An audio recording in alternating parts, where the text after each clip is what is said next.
Hey, bienvenue sur Telep, le podcast pour tous ceux qui veulent améliorer leur vie et trouver l'équilibre entre leur corps et leur esprit. J'espère que tu vas bien, que tu as bien dormi.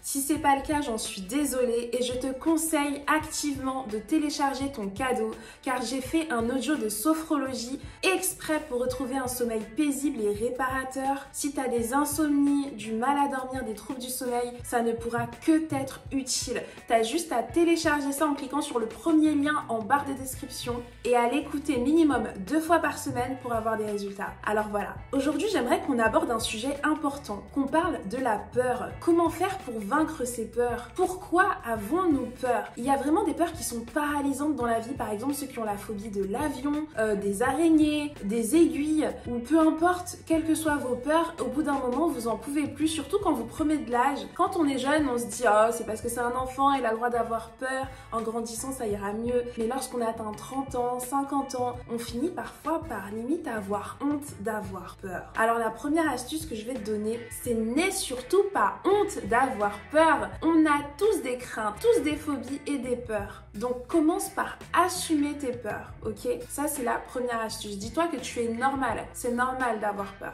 Mais le plus dur, c'est d'affronter ces peurs. Mais la première étape, c'est de ne pas être dans le déni. Il faut accepter, assumer le fait que oui, j'ai peur de ci ou de ça. La deuxième étape, c'est d'essayer de comprendre pourquoi j'ai peur, d'où viennent mes peurs. Je vous donne un exemple, puisque je suis aussi infirmière et donc quand j'ai travaillé en tant qu'infirmière en laboratoire, j'ai eu plusieurs patients qui avaient très peur des aiguilles. C'était vraiment une phobie pour eux. Dès lors qu'ils me voyaient à peine commencer à sortir le matériel alors que j'ai même pas encore touché leurs bras, ils étaient déjà en train de trembler, ou alors certains me disaient non mais là je vais faire un malaise, je me sens pas bien, alors que j'avais pas commencé. Bon, du coup ce que je faisais c'est que quand j'avais le temps, j'en profitais pour leur faire des micros exercices de sophrologie pendant que je leur faisais la prise de sang et ça a fonctionné très bien. Alors n'hésitez pas à regarder les vidéos de sophrologie, je vais en mettre certaines juste là, t'as juste à cliquer dessus, tu t'entraînes à la maison parce qu'il y a un lien entre la peur et la respiration. Souvent quand on a peur, le cœur palpite, la respiration s'accélère, saccade et tout et on peut tomber dans les pommes, se sentir mal, il y a la sueur, on transpire, ça va pas du tout. Et donc il faut que tu apprennes à comprendre d'abord d'où viennent tes peurs. Donc pourquoi je vous donne l'exemple du laboratoire? Parce qu'ensuite, moi je leur posais la question parce que je sais qu'il y a souvent un lien avec une prise de sang qui s'est très mal passée. En général, lorsqu'on a peur de quelque chose, il y a d'abord eu une expérience qui s'est mal passée. Et après, ils me disaient oui, c'est quand j'étais petit, il y a une infirmière qui m'a charcutée et mes parents ne m'avaient pas prévenu, on me tenait de tous les côtés. Et donc forcément, à ce moment-là, votre corps et votre esprit vont garder en mémoire ce souvenir traumatisant et vont essayer de vous protéger. C'est pour ça que c'est important d'essayer de vous souvenir vous-même de la première peur, entre guillemets. Qu'est-ce qui a fait qu'aujourd'hui vous ayez la phobie des aiguilles, la phobie des araignées, la phobie de l'avion? Que s'est-il passé? Alors c'est pas forcément un événement qui vous a touché directement, ça peut être aussi par exemple la phobie de l'avion parce que vos parents ou vous-même, vous avez regardé trop d'émissions où on vous parlait de crash d'avion. Vous regardez trop les infos avec des trucs négatifs sur certains pays, alors vous avez peur d'aller dans ce pays par exemple. Et donc pour l'avion, vous voyez des crashs tout le temps dans les émissions, forcément, une fois que vous êtes dedans, vous allez penser qu'à ça. Donc comprenez d'où vient votre peur pour pouvoir par la suite éviter de la susciter, d'accord? La troisième astuce pour vaincre ces peurs, c'est que justement, on va dire plutôt la troisième étape, c'est que maintenant que, donc t'as compris que t'avais le droit d'avoir peur, c'est normal, t'es pas moins bien que les autres parce que t'as peur, tant mieux, tu l'assumes, t'es plus dans le déni. 2, maintenant t'as compris pourquoi tu as peur, d'où vient cette phobie, que s'est-il passé à l'époque ou récemment qui fait que maintenant, voilà, par exemple, accident de voiture, tu peux plus conduire, t'as la phobie maintenant, même de la voiture, de la route, tout. Essayez de comprendre. Je vous ai dit, ça peut aussi venir de la télé, ça peut aussi venir des mauvaises expériences que d'autres personnes vous ont racontées, mais votre cerveau, il a retenu. Et donc, inconsciemment, vous vous protégez d'avance, même si à vous, ça ne vous est jamais arrivé.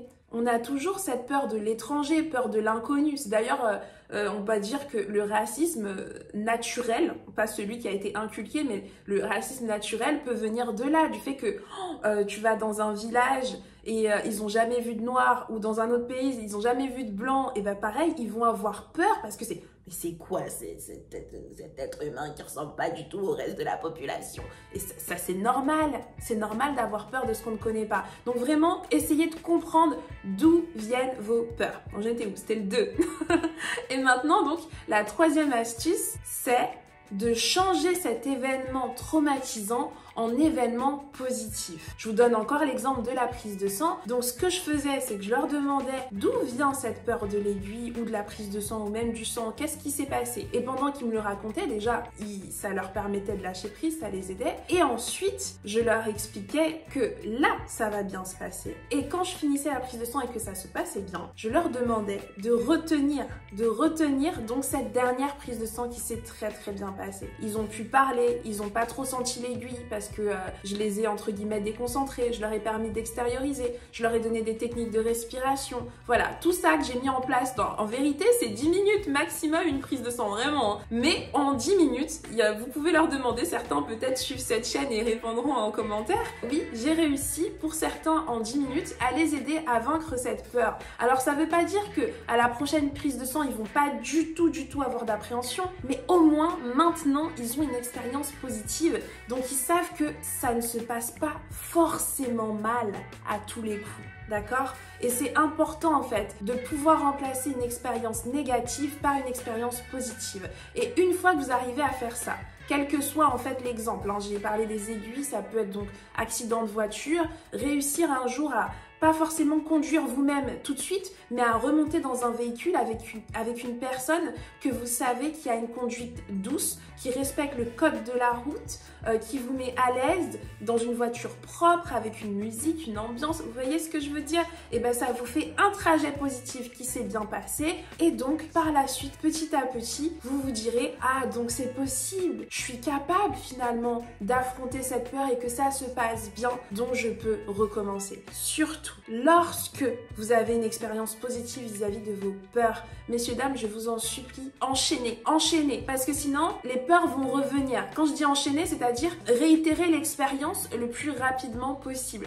Quand il s'agit des prises de sang, je peux pas vous dire allez vous faire piquer tous les jours au laboratoire, mais voilà, vous voyez ce que je veux dire. Parce que pour d'autres exemples, quelles que soient vos peurs, une fois que vous avez réussi à obtenir une expérience positive, faites en sorte de la renouveler le plus vite possible pour que votre subconscient, votre cerveau et votre corps changent ce paradigme et que maintenant il arrive à voir cette expérience de manière positive. Voilà, alors comme d'habitude, j'espère sincèrement que cette vidéo vous aura été utile. Si c'est le cas, dites-le moi en commentaire ou mettez un j'aime pour me le faire comprendre et qu'elle remonte dans l'algorithme de YouTube, soit visible par un plus grand nombre de personnes et puisse donc aider plus de monde à vaincre leur peur. N'oubliez pas que toutes les personnes qui s'abonnent à cette chaîne s'engagent à passer à l'action à la fin de chacune de mes vidéos. C'est-à-dire que là, dès que j'arrête de parler, tout ce que je viens de vous donner comme étape, vous les effectuez right now, dès à présent. Vous ne procrastinez pas, vous ne reportez pas, vous commencez dès